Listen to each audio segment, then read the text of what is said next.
குழலூதும் கண்ணன் கேள்விப்பட்டிருப்போம். ஆனா குழலூதியே சிவபெருமானை சென்றடைந்தவர் தான் இந்த ஆனாயநாயனார்.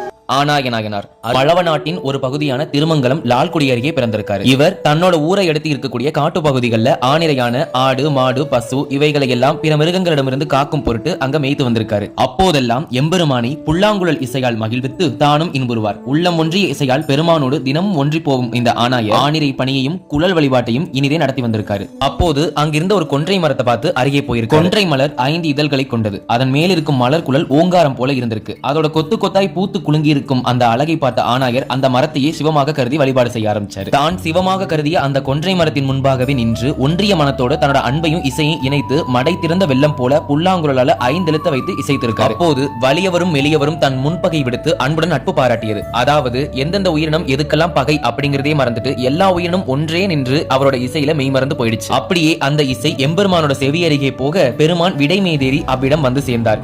இந்நிலையிலேயே நம் உலகை அடைவாய், அங்கும் உன் குழல் ஒலிக்கட்டும் அப்படின்னு சொல்லி வரமரலிட்டு நாயன்மார் அப்படிங்கிற அந்தஸ்தையும் கொடுத்து அருளி இருக்கு. மேலும் ஆனாய நாயனாரை பற்றி நம்ம தெரிஞ்சுக்கணும் அப்படின்னா இவருடைய குலம் இடையர் குலம். இவருக்குரிய பூசை நாளாக கார்த்திகை மாதம் ஹஸ்த நட்சத்திரத்தை ரொம்ப விசேஷமா சொல்றாங்க. மறக்காம இந்த வீடியோக்கு ஒரு லைக் போட்டுட்டு ஆனாய நாயனோட பக்தியை பற்றி நீங்க என்ன நினைக்கிறீங்க அப்படின்னு கமெண்ட் பாக்ஸ்ல சொல்லிட்டு போங்க.